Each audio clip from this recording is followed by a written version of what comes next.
carbs on a regular basis so that your muscle and liver glycogen is high enough. And second is refueling actually as we're going on our longer training workouts and also during the marathon or half marathon.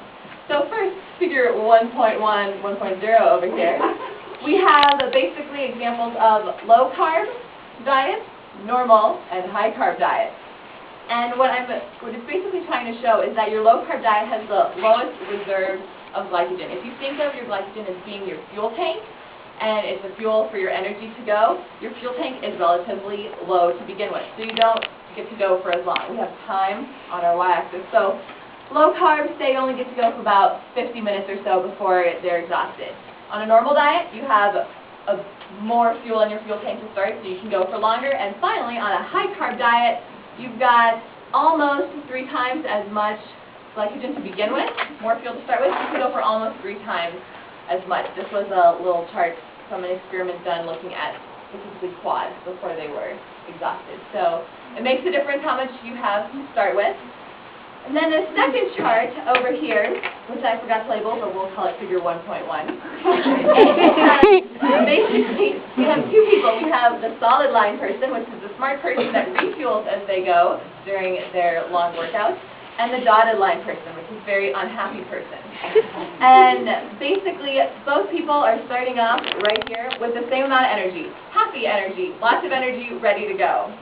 As you progress, we've got time down here on the x-axis. You're going through about an hour into it. You've lost some energy. You've used your fuel tank's getting lower. If you refuel, whether it's with goo or the belly guys, whatever works for you, which is why we're training, so you can figure out what it is that works for you. Hey, you're spiking yourself back up, you're refilling your fuel tank, you're good to go again.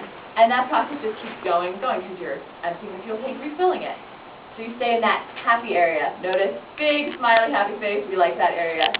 Down here, we called it Mr. Bonk. Not so fun. When you run out of glycogen, when you don't have that fuel available anymore, we call it bonking. It's not fun. It sounds funny, but it's not. So we try to avoid that from happening. We're here to make sure none of you experience that, and as long as you refuel, you won't. But if you don't refill your fuel tank, obviously it will empty out, just like your car. If you don't refill it, it'll run out.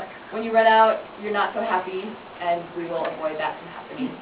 So take-home message, make sure you're eating plenty of carbs on a regular basis. You have the carb loading before a big event and before a long run. I love carbs, so I'm like in heaven when I'm carb loading. And finally, refueling as you go.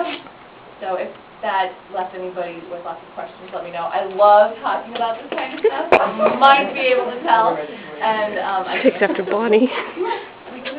So that's the 4 minutes.